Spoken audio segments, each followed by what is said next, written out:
Welcome back to Squawk Alley. The holiday season in full swing now, and consumer spending on technology remains large. Atari, the once wildly popular video game company, is looking to take advantage of the current climate and grab a piece of the $43 billion video game industry. Joining us now is Atari Chairman and CEO Fred Chesnais. Fred, good to have you here at Post 9. Thanks for having me. Good morning. So it's been quite a struggle for Atari lately. You guys went through a bankruptcy some 5 or so years ago. You're in the midst of a turnaround, trying to come out with a console. Give us the status. Look, it's true that 6 years ago the company went through bankruptcy. So I came back at the time. It took us 3 years basically to survive, and then 3 years to put the business back on some grounds. And today, we see ahead of us a market that is fundamentally growing for very, very simple reasons, right? More platforms, female play, an audience that is still growing because you still have a lot of people above 40, 45 who still don't play. So we have a market that is growing for very simple reasons. Yeah. So you're trying to crowdfund the Atari VCS, this console that originally was supposed to ship this month. Now you're saying it's the spring, but next year you've got new consoles from Microsoft and Sony coming out. How do you thread that needle and still get the volumes that you need? Well, first, the console was slated for launch in March 2020, and it is still. I think, you have a lot of different options today. You can go for very high-end PC, very high-end consoles.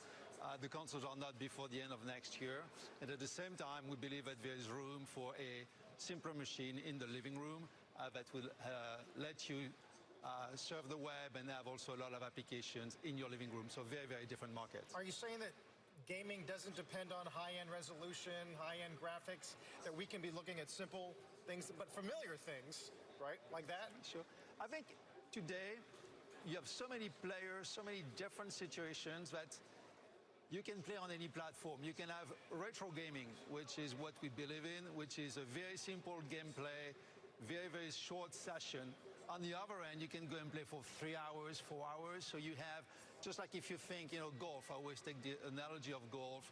You have like high-end players, Tiger Woods, or even tennis, you have Federer. At the same time, you can still have a game of golf, a game of tennis, and you can enjoy it. So you have a lot of options. And I'm saying everyone, should be able to take what it wants depending on the situation. I play for 30 seconds. I can play for 30 minutes as well.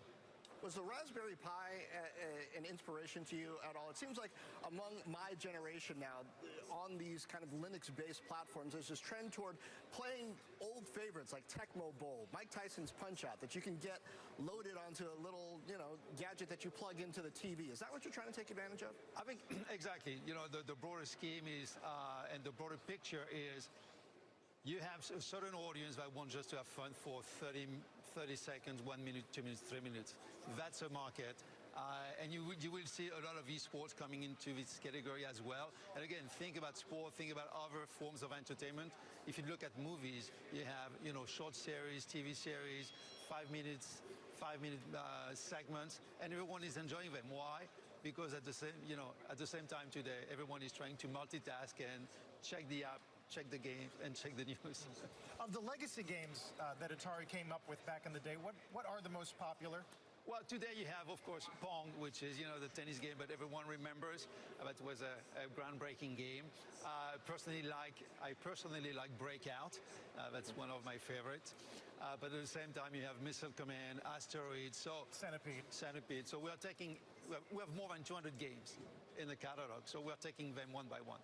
Do you have to choose kind of a walled garden type strategy like Nintendo had for so long, or the licensing strategy with this library of names you have that people know, but the demand for them is questionable in an era where kids are playing Fortnite?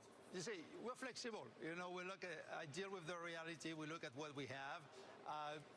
Regarding licensing, if you take a game like Asteroids, you can have it on your mobile, but at the same time, with partners, we have launched a new series of home gaming machines, medium size, that you can enjoy and you can have it to play with kids and the family. I think, broadly speaking, the video game industry today is getting mainstream, and look, I don't want to make any comparison to the movie industry or to the music industry, but what I can tell you is that we are definitely part of the entertainment, picture in the grand scheme of things.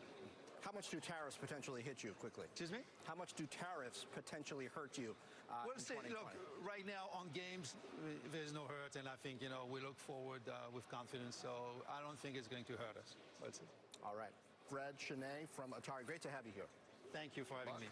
I have a bit of a soft spot for Atari, I got to admit.